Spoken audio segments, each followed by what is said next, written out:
దేశంలో రెండు సంఘటనలపై ఇప్పుడు సోషల్ మీడియాలో హాట్ డిబేట్ నడుస్తుంది. న్యాయ వ్యవస్థ పైన, పోలీసులపైన అనేక ప్రశ్నలు రేకెత్తిస్తున్నాయి. ఓవైపు మైనర్ బాలికపై లైంగిక దాడికి పాల్పడ్డాడన్న తీవ్రమైన ఆరోపణలతో పోక్సో చట్టం కింద అరెస్ట్ అయిన నిందితుడు ఓ రాజకీయ నాయకుడి కుమారుడు అయిన బండి భగీరథ్ కోర్టు షరతులతో కూడిన బెయిల్ మంజూరు చేసింది. మరోవైపు అణగారిన వర్గాల హక్కుల కోసం ప్రభుత్వ వ్యవస్థలలోని లోపాలపై నిరంతరం పోరాడిన మానవ హక్కుల కార్యకర్త భరత్ తివారీ పోలీసుల ఎన్కౌంటర్లో ప్రాణాలు కోల్పోయారు. ఈ రెండు పరిణామాలు ఒకే టైంలో జరగడం జనంలో తీవ్ర ఆగ్రహానికి కారణమవుతోంది.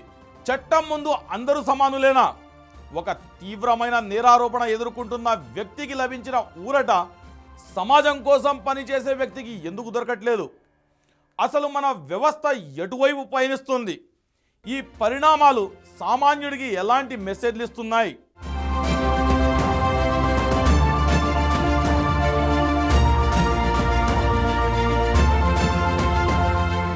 తెలంగాణలో బండి భగీరథ్ పై ఉన్న ఆరోపణలు అత్యంత తీవ్రమైనవి. 16 ఏళ్ల బాలికపై లైంగిక దాడికి పాల్పడ్డాడన్న ఆరోపణలతో అతనిపై protection of childrens from sexual offences అంటే పోక్సో చట్టంలోని కఠినమైన సెక్షన్ల కింద కేసు నమోదు చేశారు. ఈ కేసు దర్యాప్తు కొనసాగుతుండగానే నిందితుడి తరపున లాయర్లు బెయిల్ కోసం న్యాయస్థానాన్ని ఆశ్రయించారు. ప్రాథమికంగా క్రింది కోర్టులో బెయిల్ పిటిషన్ రిజెక్ట్ అయినప్పటికీ ఉన్నత న్యాయస్థానంలో ఊరట లభించింది. దాదాపు కీలక దశలో ఉందని నిందితుడు బయటకు వస్తే సాక్షులను ప్రభావితం చేసే అవకాశం ఉందని ప్రాసిక్యూషన్ గట్టిగా వాదించింది. అయినప్పటికీ షరతులు విధిస్తూ న్యాయస్థానం భగీరథ్కు బెయిల్ మంజూరు చేయడం సంచలనంగా మారింది. సిటీ విడిచి వెళ్లరాదని, ప్రతిరోజు దగ్గరలోని పోలీస్ స్టేషన్లో హాజరు కావాలని, దర్యాప్తునకు పూర్తిగా సహకరించాలని ఆదేశాలు జారీ చేసింది. ఈ తీర్పుపై మహిళా సంఘాలు, బాలల హక్కుల కార్యకర్తలు తీవ్ర నిరసన వ్యక్తం చేస్తున్నారు. పోక్సో లాంటి కఠినమైన చట్టాల ఉద్దేశమే నీరుగారిపోతుందని వారు ఆవేదన వ్యక్తం చేస్తున్నారు.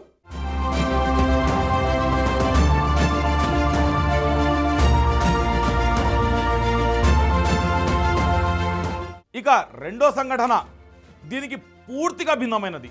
హక్కుల కార్యకర్త భరత్ తివారీ ఎన్కౌంటర్. గిరిజన ప్రాంతాల్లో భూ కబ్జాలు, అక్రమ మైనింగ్కు వ్యతిరేకంగా ఆయన చాలా కాలంగా పోరాటం చేస్తున్నారు. స్థానిక రాజకీయ నాయకులు, కొందరు పోలీసు అధికారుల అవినీతిని ఆధారాలతో సహా బయటపెట్టే ప్రయత్నంలో ఉన్నారని సన్నిహితులు చెబుతున్నారు. ఈ క్రమంలోనే ఆయనకు మావోయిస్టులతో సంబంధాలున్నాయని ఆరోపిస్తూ పోలీసులు ఆయన్ని లక్ష్యంగా చేసుకున్నారని కుటుంబ సభ్యులు ఆరోపిస్తున్నారు. తాము కూబింగ్ నిర్వహిస్తుండగా భరత్ తివారీ తమపై కాల్పులు జరిపాడని, ఆత్మరక్షణ కోసం ఎదురు కాల్పుల్లో చనిపోయాడని పోలీసులు అధికారికంగా ప్రకటించారు. అయితే ఇది ఖచ్చితంగా బూటకపు ఎన్కౌంటర్ అని, భరత్ తివారీని పథకం ప్రకారమే హత్య చేశారని పౌర హక్కుల సంఘాలు ఆరోపిస్తున్నాయి. ఆయన దగ్గరున్న పిస్టల్ కింద పడేసి లొంగిపోతున్నట్లు ప్రకటించినా ఎందుకు కాల్చారని ప్రశ్నిస్తున్నారు. ఇది ముమ్మాటికి ప్రభుత్వ హత్యనని వారు వాదిస్తున్నారు. ఈ ఘటనపై భారతీయ నాగరిక సురక్షా సంహిత బిఎన్ఎస్ఎస్లోని సెక్షన్ 196 ప్రకారం మెజిస్టీరియల్ విచారణకు ఆదేశాలు ఇచ్చింది బీహార్ ప్రభుత్వం.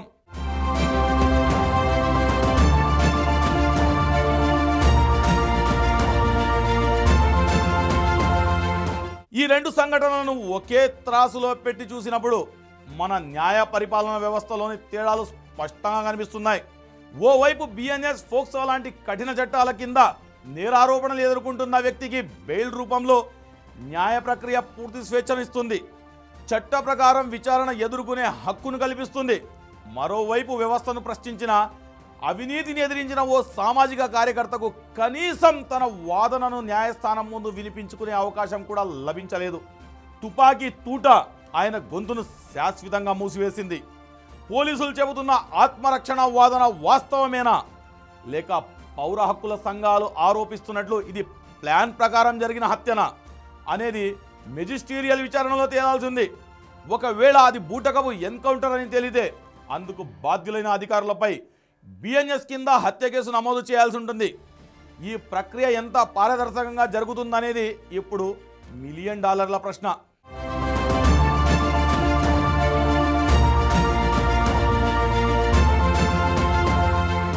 బండి భగీరథ్కు బెయిల్ రావడం వెనుక అతని తండ్రి కేంద్ర హోంశాఖ మంత్రి బండి సంజయ్ రాజకీయ పలుకుబడి పనిచేసిందని ప్రతిపక్షాలు తీవ్రంగా విమర్శిస్తున్నాయి. అధికార అండతోనే దర్యాప్తును నీరుగార్చి బెయిల్కు రూట్ క్లియర్ చేసుకున్నారని ఆరోపణలు వెల్లువెత్తుతున్నాయి. ఈ ఆరోపణలు అధికార పార్టీ ఖండిస్తున్నప్పటికీ జనంలో అనుమానాలు మాత్రం తొలగిపోవడం లేదు. అదే టైంలో భరత్ తివారీ ఎన్కౌంటర్ విషయంలో అనేక అనుమానాలు వస్తున్నాయి. ఆయన ఎవరి ప్రయోజనాలకైతే అడ్డుగా నిలిచాడో వాళ్లే ఈ హత్య వెనుక ఉన్నారని ఆయన సహచరులు ఆరోపిస్తున్నారు. ఈ రెండు కేసుల్లో నెక్స్ట్ ఏం జరగబోతుంది అనేది సర్వత్రా ఆసక్తిని రేకెత్తిస్తుంది. భగీరథ్ కేసులో దర్యాప్తు సక్రమంగా జరిగి నేరం రుజువవుతుందా? తివారీ ఎన్కౌంటర్పై జరుగుతున్న విచారణ నిజాలను నిగ్గు తెలుస్తుందా? లేక రెండు కాలక్రమేణా మరుగున పడిపోతాయా అనేది వేచి చూడాలి.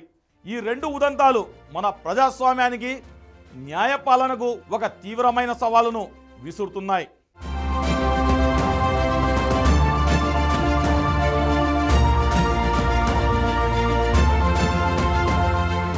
ఒక రేపిస్ట్కు బెయిల్, ఇంకో యాక్టివిస్ట్కు ఎన్కౌంటర్.